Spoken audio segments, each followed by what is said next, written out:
messieurs les modérateurs. Mesdames, messieurs, bonjour.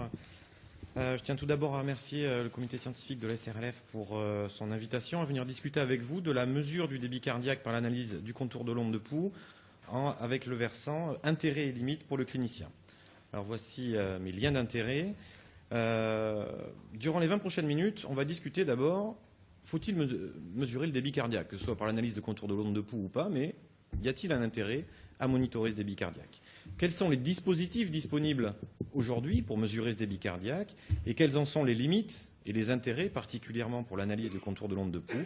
Et enfin, nous terminerons avec des considérations pratiques. Alors, pourquoi mesurer le débit cardiaque? On mesure la pression artérielle tous les jours, que ce soit au bloc opératoire ou en réanimation, et cette pression artérielle ne suffit-elle pas? Probablement pas, d'une part parce que cette pression artérielle est régulée, c'est la physiologie, donc une pression artérielle normale n'exclut pas un débit cardiaque insuffisant et donc un transport artériel en oxygène, une oxygénation des cellules qui soit insuffisante. Alors, lorsque l'on voit les paramètres, la mesure de la pression artérielle, qu'est-ce que l'on peut en attendre? Alors, très souvent, on s'arrête. Je le mets là avant que ça explose. Très souvent, on s'arrête à la pression artérielle systolique, qui est un élément important, mais d'autres paramètres sont fondamentaux. Tout d'abord, la pression artérielle moyenne, tout le monde connaît, c'est la pression de perfusion. Deux autres éléments sont également fondamentaux lorsqu'on s'intéresse à la pression artérielle. C'est la pression artérielle diastolique qui va nous renseigner sur le tonus vasomoteur. Par exemple, un patient en choc septique aura une pression artérielle diastolique plutôt basse. À l'inverse, un patient en choc hémorragique aura une pression artérielle diastolique plutôt élevée. Un autre élément fondamental, c'est la pression pulsée. D'un point de vue physiologique, la pression pulsée est en rapport avec le volume d'éjection systolique et est inversement en rapport avec la compliance artérielle.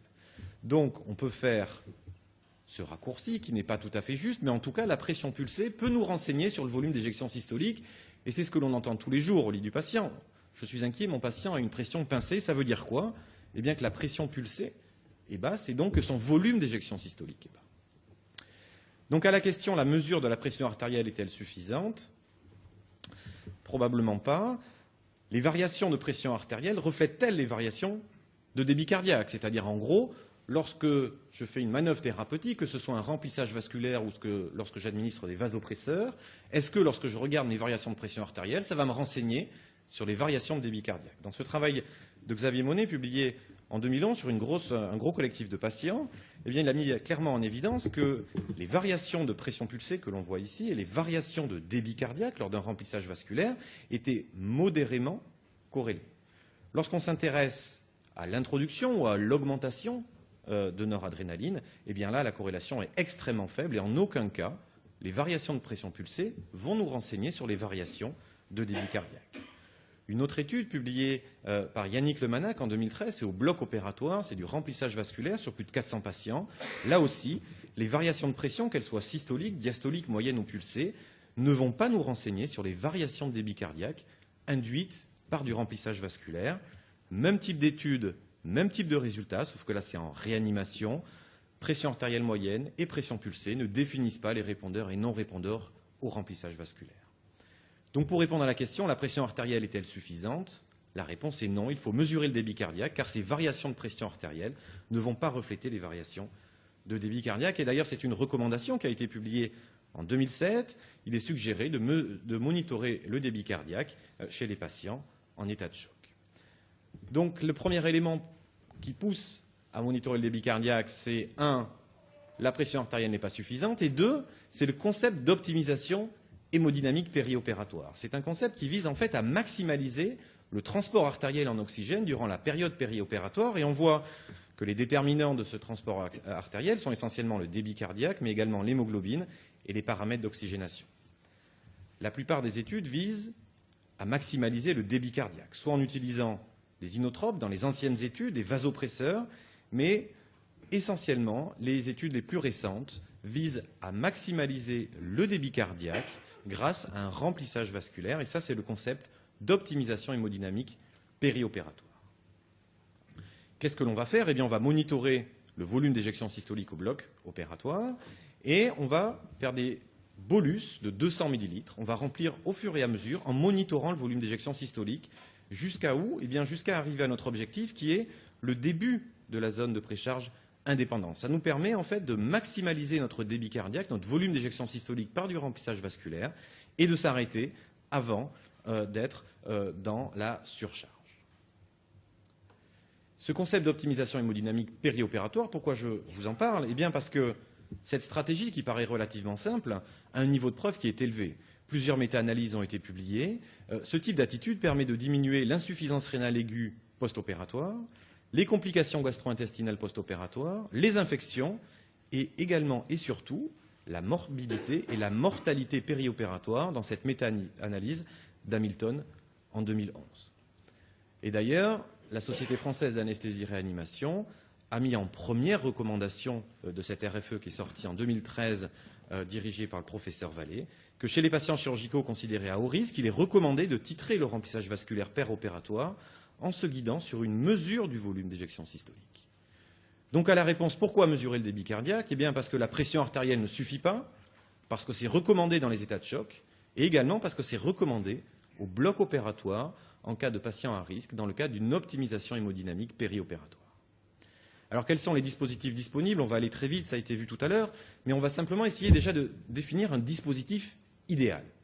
C'est le dispositif peu onéreux, fiable, précis, non opérateur dépendant, non invasif, continu, et dont l'utilisation est associée à une amélioration du devenir des patients. Ce dispositif existe-t-il? Je ne pense pas. Aujourd'hui, qu'avons-nous? Nous avons le cathéter artériel pulmonaire, le Doppler, la bioimpédance et les techniques d'analyse du contour de l'onde de pouls qui ont été parfaitement détaillées tout à l'heure, et on va s'attarder un petit peu sur ces différentes techniques. On va passer, parce que tout ça, ça a été vu, mais sur l'analyse de contour de l'onde de pouls, soit il y a une calibration externe par thermodilution transpulmonaire, Pico et V1000, ou alors il n'y a pas de calibration externe, ça peut être pas de calibration du tout ou de la calibration interne, c'est le Vigileo, Pulsioflex ou Mostcare. Quand on s'intéresse au dispositif avec une calibration externe, il faut déjà noter que l'invasivité n'est pas la même. Il y a besoin d'une voie veineuse centrale, d'un cathéter artériel, idéalement fémoral, donc et une calibration par thermodilution transpulmonaire. Alors quand on s'intéresse à ce type de dispositif, la première question que l'on se pose, c'est est-ce que la calibration est fiable? Lorsqu'on calibre avec une thermodilution transpulmonaire, le débit qu'on a en thermodilution transpulmonaire est-il le bon? Clairement, la réponse est oui. Dans ce travail de Saccade 99, on voit qu'il existe une très forte corrélation entre la thermodilution transpulmonaire et la thermodilution artérielle pulmonaire.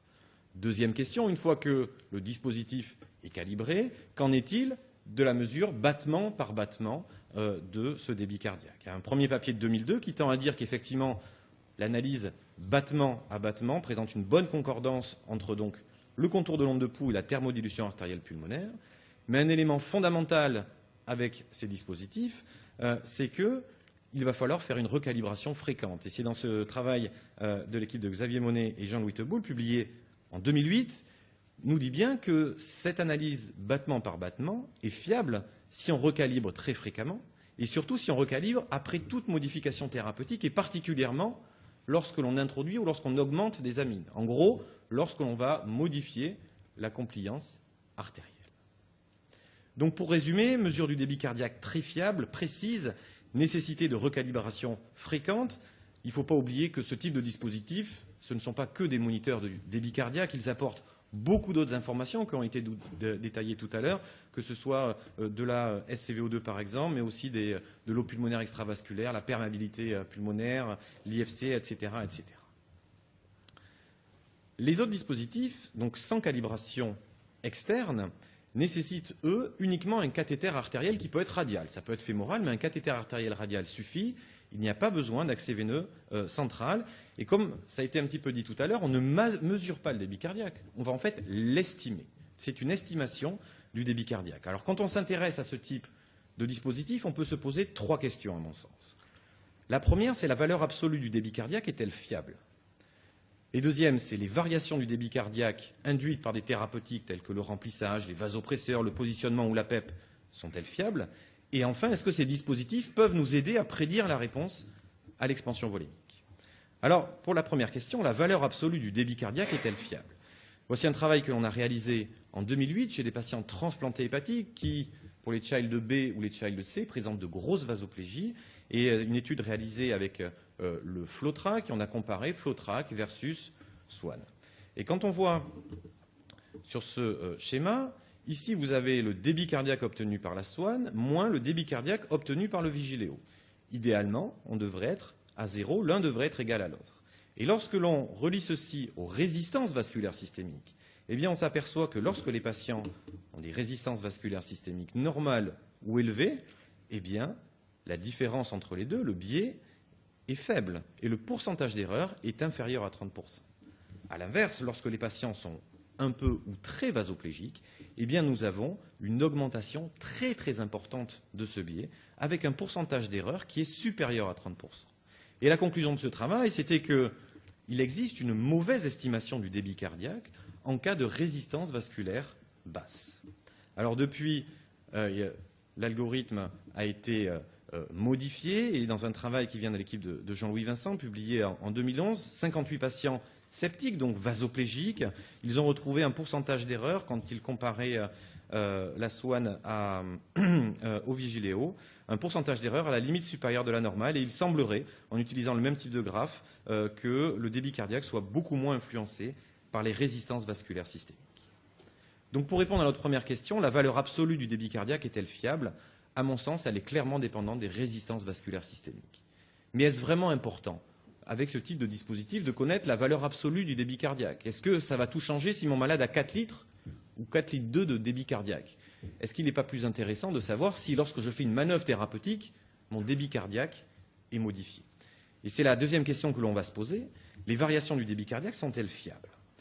Alors tout d'abord, lorsque l'on remplit les patients, si on prend des études au bloc opératoire, donc des patients qui a priori ne sont pas vasoplégiques, un travail qu'on a réalisé en 2008, on a vu que le dispositif FlowTrac était tout à fait capable d'identifier une variation du débit cardiaque induite par un remplissage vasculaire. Là, on le comparait à de l'échographie. L'équipe de Maxime Canesson a fait exactement la même chose, mais avec du Doppler œsophagien, avec le même type de résultat chez des patients de bloc opératoire.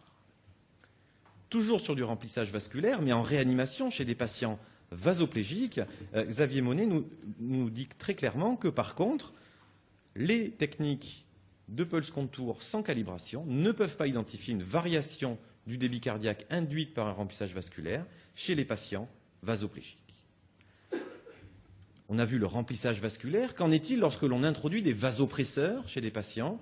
Eh bien, encore Xavier Monet, en 2012, nous dit très clairement que ces dispositifs ne sont pas capables d'identifier des variations de débit cardiaque lorsqu'elles sont induites par des vasopresseurs avec une modification brutale des résistances vasculaires systémiques.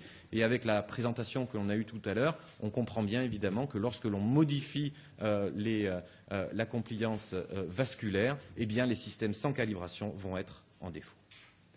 Remplissage, vasopresseur, qu'en est-il du positionnement? Lorsque je fais un lever de jambe passif, lorsque je mets du Trendelenburg au bloc opératoire, est-ce que je peux voir les variations du débit cardiaque? La réponse est oui. Dans ce travail que l'on a publié en 2010, on a vu que le FlowTrac était tout à fait capable d'identifier l'augmentation du débit cardiaque induite par un lever de jambe.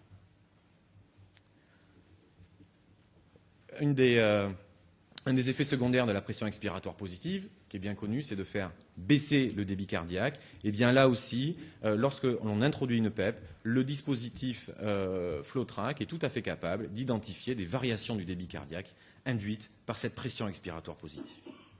Donc pour répondre à nos questions, la valeur absolue, on a vu, dépendant des résistances vasculaires systémiques. Variation du débit cardiaque, est-ce que c'est fiable? Pour le remplissage, oui, sauf chez les patients vasoplégiques de réanimation. Les vasopresseurs, clairement, ça ne marche pas. Le positionnement, oui. Et la PEP, oui. Troisième et dernière question à se poser avec ce type de dispositif. Vont-ils nous aider à prédire la réponse à l'expansion volémique avec deux questions? Le VVE, les variations du volume d'éjection systolique, sont-elles efficaces? Et deuxièmement, le lever de jambe passif. Dans ce travail qui commence à dater un petit peu, de 2001, on voit que cette équipe qui a étudié 15 patients en neurochirurgie, les variations du volume d'éjection systolique monitorées par le moniteur PICO étaient tout à fait capables de prédire la réponse à l'expansion volémique avec un seuil aux alentours de 10% et une sensibilité, une spécificité tout à fait satisfaisante. Avec le dispositif Vigiléo, 35 patients de transplantés hépatiques, là aussi, nous avions retrouvé que ce dispositif était tout à fait capable de prédire la réponse à l'expansion volémique avec un seuil de 10% et une sensibilité et une spécificité tout à fait satisfaisantes.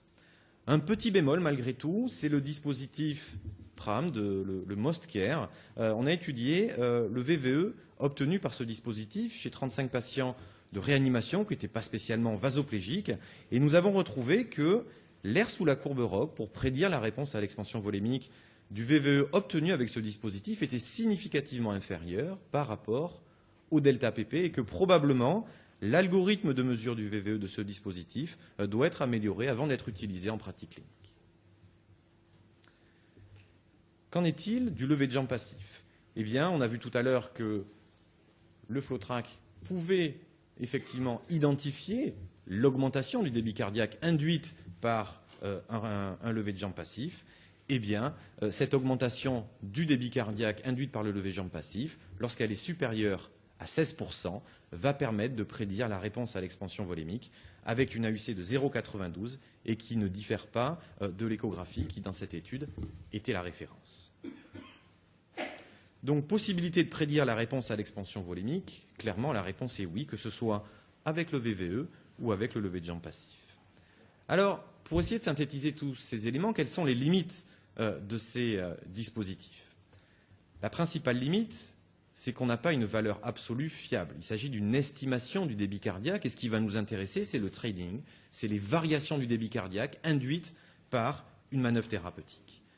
Clairement, je pense qu'il manque de fiabilité en cas de résistance vasculaire systémique basse ou en cas de modification importante des résistances vasculaires systémiques. Mais quels sont leurs intérêts? Le principal intérêt, d'abord, c'est qu'ils nécessitent, entre guillemets, qu'un cathéter artériel, radial, et on sait que la pression artérielle invasive est posée chez plus de 9 patients sur 10 en cas de chirurgie lourde. C'est une technique qui n'est pas opérateur dépendant, à l'inverse du Doppler œsophagien, par exemple, où un entraînement est nécessaire pour obtenir des mesures fiables. C'est une technique qui est plug and play, comparée à une Swan-Neygans, par exemple, qui est très chronophage. On a vu qu'il est capable d'identifier des variations de débit cardiaque induites par un remplissage vasculaire, et il peut également nous aider à prédire la réponse au remplissage vasculaire. Mais malgré tout ça, je pense que le principal intérêt est ici. C'est-à-dire que dans le cadre d'une optimisation hémodynamique périopératoire, plusieurs études d'outcome positives, avec un effet bénéfique pour le patient, ont été publiées en utilisant ce type de dispositif, du LiDCO, du Vigileo ou du PulsioFlex. Par exemple, avec du FlowTrack, BNS en 2010, 120 patients, le protocole thérapeutique était le suivant, minimalisation du VVE avec un index cardiaque au moins 2,5 minutes mètre carré, une PAS supérieure à 90 mm de mercure. Eh bien, c'était associé à une diminution post-opératoire des complications. Une autre étude, Ramsing, un protocole encore plus simple, VVE du FlowTrack, on le minimise à moins de 12%. Sur un faible collectif de patients, eh bien, cette stratégie permettait malgré tout de diminuer la durée de séjour hospitalier des patients. Alors en pratique, comment allons-nous faire?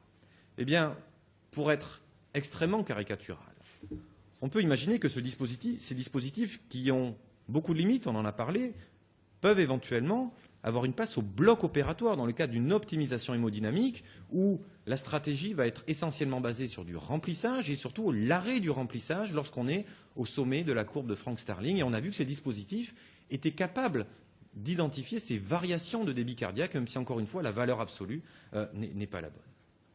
En revanche, en réanimation, chez des patients septiques, vasoplégiques, avec plusieurs défaillances d'organes, avec éventuellement une dysfonction cardiaque, un SDRA, où il faut mesurer de l'eau pulmonaire extravasculaire, eh bien, très clairement, je pense que c'est la place des dispositifs plus invasifs, type PICO et EV1000. Alors, on parle de dispositifs, de monitorer le débit cardiaque, tout ça, c'est très bien, mais il faut toujours avoir à l'esprit que l'utilisation seule d'un outil ne va clairement pas changer le pronostic, et ça, quel que soit l'outil, que ce soit la Swan-Ganz, que ce soit le PICO, que ce soit l'EV1000 ou tout ce que vous voulez.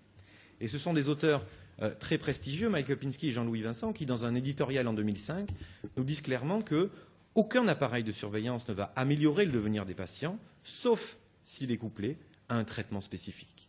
Donc oui, il faut savoir quel type de dispositif et quelles sont les limites des dispositifs que l'on a, mais il faut surtout avoir des protocoles thérapeutiques précis dans nos structures. En conclusion, on peut dire que, ben oui, nous devons monitorer le débit cardiaque au bloc opératoire dans le cadre d'une optimisation hémodynamique et également en réanimation puisque la pression artérielle, nous l'avons vu, n'est pas suffisante. Dans le cadre des techniques de pulse contour sans calibration, attention chez les patients vasoplégiques ou lors de changements abrupts de résistance vasculaire systémique. Attention, on peut dire aussi que ces dispositifs, par contre, sont adaptés pour suivre les variations de débit cardiaque, qu'elles soient induites par un remplissage vasculaire, un lever de jambe passif ou l'introduction d'une pression expiratoire positive. Et enfin, ces techniques peuvent nous aider à prédire la réponse à l'expansion volémique. Je vous remercie.